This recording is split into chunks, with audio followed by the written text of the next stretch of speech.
What's up, weirdo? Shade Tree Surgeon here, and it's time for another episode of the XS650 Chopper build series. So you guys have been seeing me polish a lot of aluminum lately, and while there is going to be some grinding and polishing in this episode, we're finally working on something different, although we are still working on the fork tubes. If you guys have been keeping up with the Chopper build series, you'll know that I put a Harley-Davidson Sportster front end on the XS650, and in the last couple episodes, I shaved and polished the fork tube lowers. And now that I've got the lowers pretty much where I want to get them polish-wise, I think I'm going to run one final buff over them. It's time to do something about the actual tubes themselves. So the Chopper look that I'm going for is kind of a taller front end. I really like, I think they call it like a Frisco look or something like that, but whatever it's called, I like it when the front end sits up a little higher, like a long front end and a high boy kind of look. So in order to do that, I have got 6-inch over fork tubes. So I'm going to be taking these apart, which I've never done before, and installing new fork tubes on them that are 6 inches longer than these. Duh. Luckily, TC Brothers, this is not a sponsored video by the way, I purchased this, but TC Bros makes a 6-inch over and a 4-inch over and a 2-inch over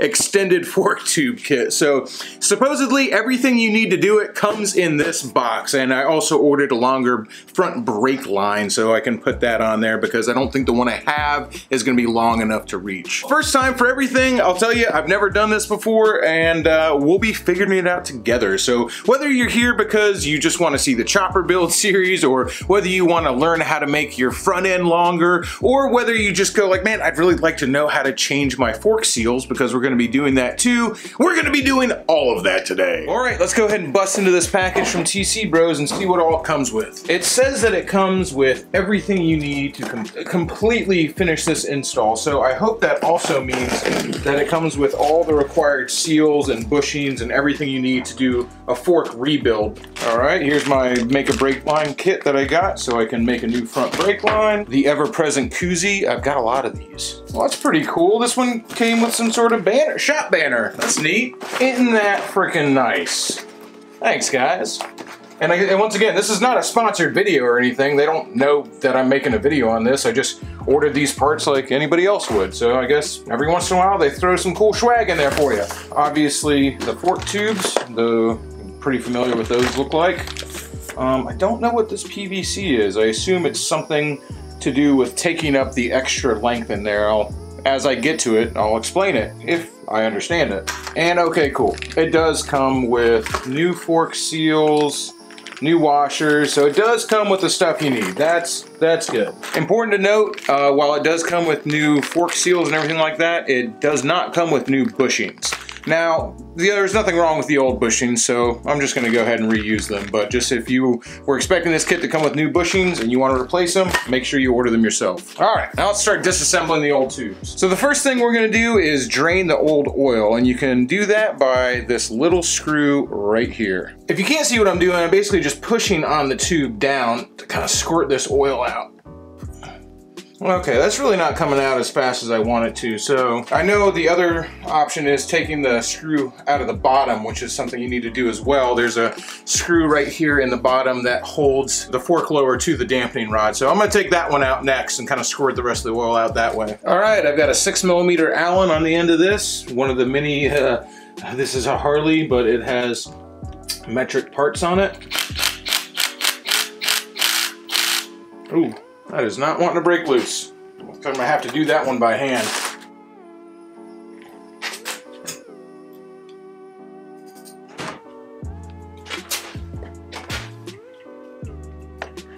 Alright, so that's not working. Let's try a longer ratchet. There we go. Maybe. Oh no. Alright, buddy, you asked for it. Now it's time to break out the seriously big guns.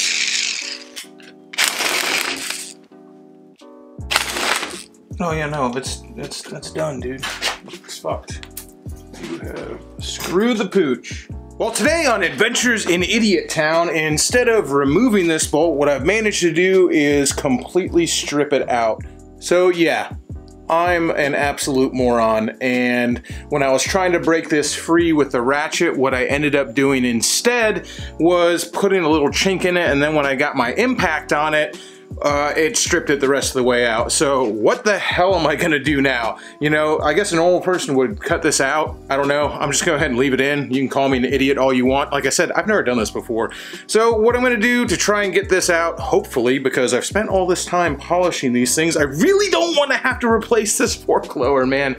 So I'm gonna try Delboy Garage's method of taking a drill and kind of just getting at that top and see if I can't drill into it and get the end off of it. I don't know if that's gonna work or not, but we're gonna give it a whirl. Before I do that though, I am gonna go ahead and take this top cap off and completely drain the oil out of this thing, because I know that this whole assembly is under a little bit of pressure from the spring, and when I drill that thing off, I don't think it'll go shooting across the room, but I don't want to take any chances. All right, here's where it gets kind of tricky. So apparently this thing is under pressure, so you don't want to just twist it off because it'll shoot across the room.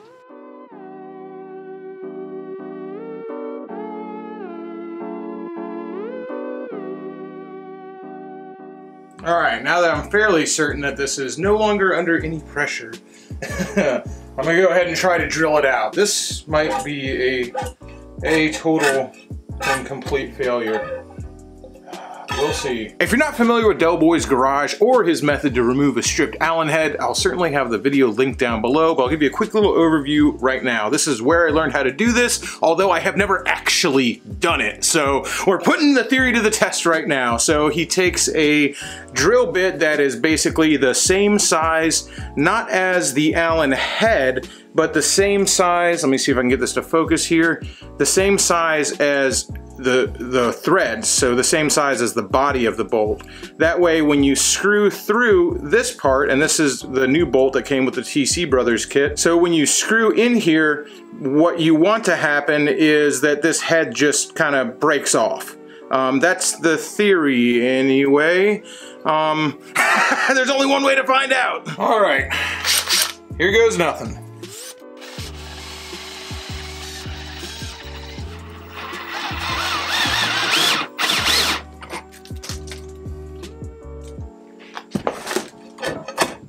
Ha!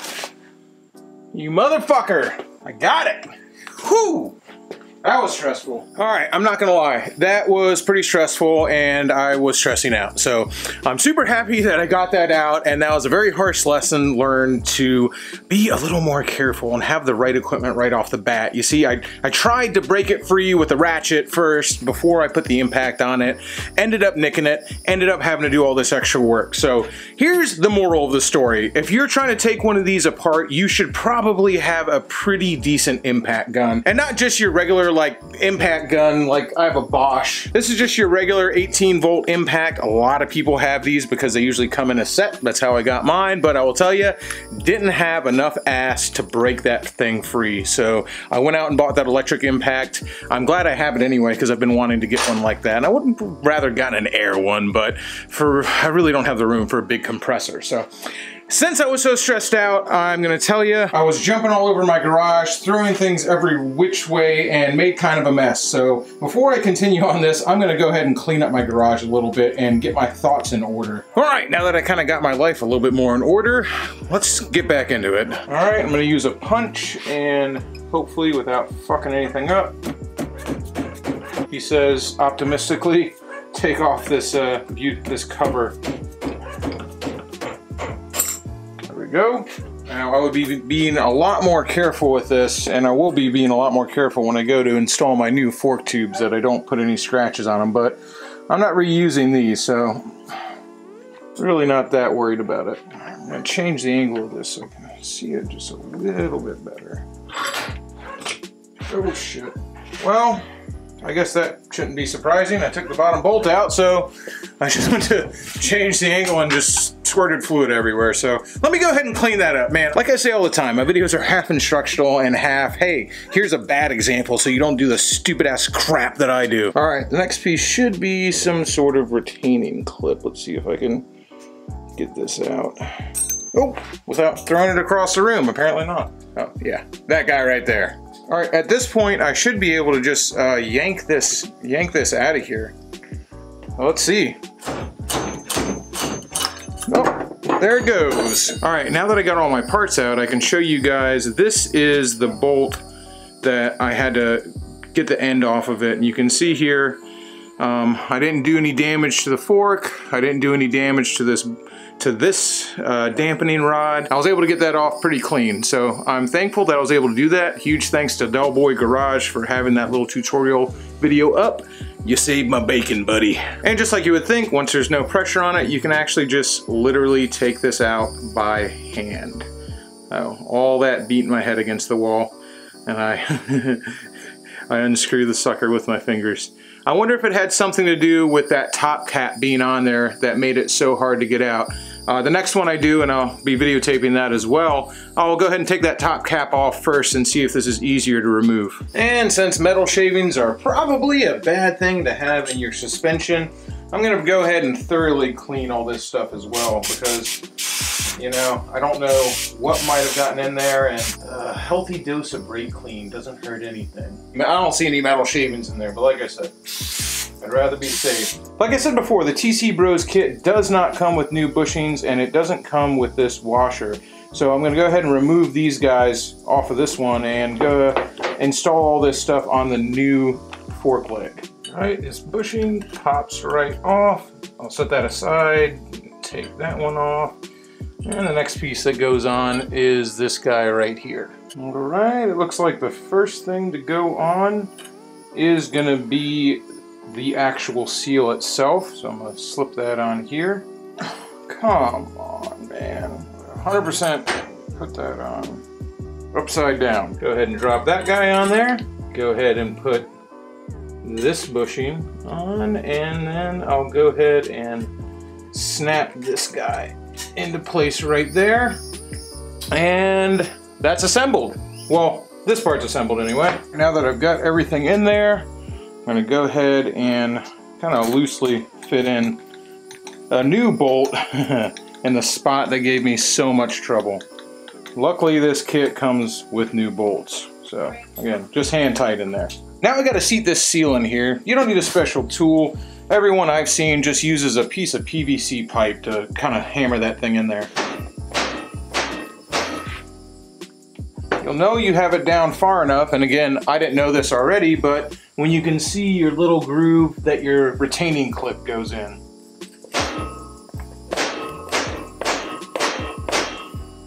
And the TC Bros kit did come with a new retaining clip, so I'm gonna go ahead and use that guy. Wouldn't it be nice if I kept all my tools next to me instead of just, oh, there we go, right in front of me. How about that? Wow, Josh.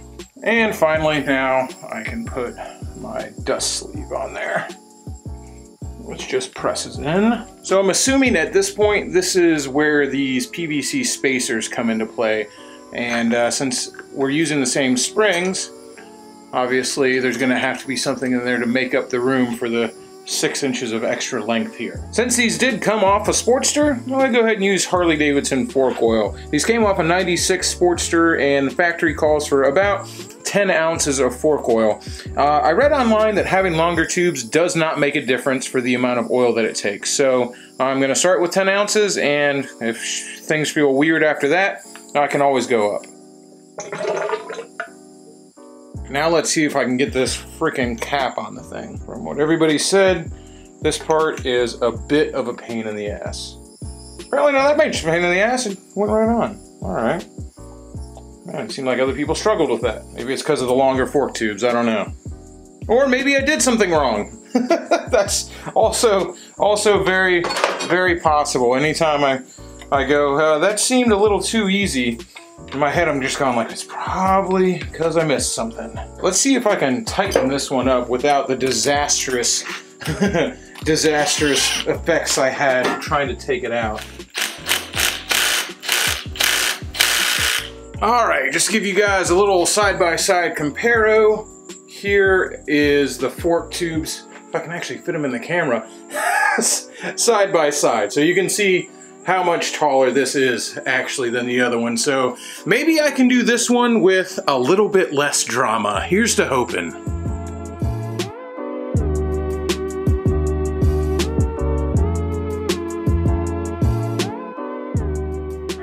I can't lie. At this point, y'all, I am a little bit gun shy, so I'm gonna try to be really careful, but here goes nothing. And it just stripped it out again. Literally the exact same thing just happened. What the fuck? Dude. Who fucking put these things in here, man? Well, so much for my theory about taking the top piece off. I'm really trying not to get frustrated, but I will tell you, I am a little annoyed that I have to do this again. All right, got it out. Fuck, dude.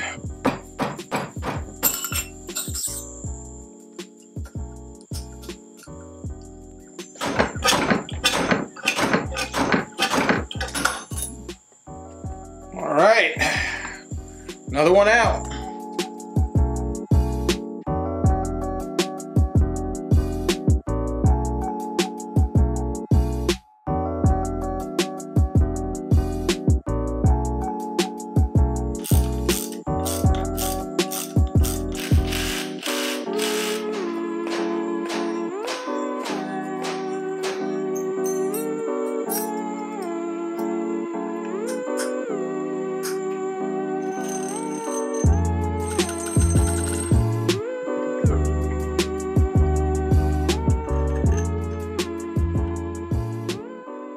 Well, there you have it. I now officially have two 6-over Harley-Davidson Sportster 4 tubes to put on my XS650 chopper project. That was way more of a headache than I anticipated, but once again, that's because it was my first time doing it. I'd never done this before. You know, just like everybody else, all I really have to go off of is looking up how to do shit on YouTube. You know, I have the advantage of having been a car mechanic before, but that doesn't really help me with how to do this kind of stuff. So, I mean, I looked it up just like anyone else would. And to be honest with you guys, that's really what this whole chopper project is about. I mean, yeah, it's about building a chopper, but it's about showing everybody who's watching these videos that you don't have to be an expert. Like, I don't know how to do this. I don't have anybody here teaching me how to do this. I just have the same resources available to everybody. I mean, I have a garage and I have tools, that's for sure, but other than that, as I said, just videos on YouTube, and that's how I'm learning how to do this stuff. So they're not really instructional videos. These aren't teaching people how to do this. This is not a how-to video. In fact, a lot of what I do is how not to do it. My goal really out of these videos is for somebody else who maybe was afraid to start working on their own bike or afraid to start cutting parts off and making their own chopper or cafe racer or bob or whatever kind of custom bike that you want to build. What I want is for those people who might be afraid to start on their own project, just take a look at this dipshit. Dude, if I can do this, anybody can. So if you're new here, don't forget to hit that subscribe button. Don't forget to leave a like on this video and hit that bell notification because I regularly upload videos on the chopper build series, and believe it or not, fingers crossed, one day it will actually be done. I'm a little disappointed that I didn't get to the point of actually sticking those fork legs on the bike, but really there's no reason for me to do it right now because I haven't relaced the rear wheel yet. So look for another video when I completely take the front end apart, polish those triple trees, and get everything on there so you can see what kind of stance this bike is going to have with a 6-over front end. And if you want to see more chopper stuff, I'll have a link to the playlist of every video in this build series down in the description below, and it'll probably also be an end card. And speaking of ends, till next time, y'all, keep it weird.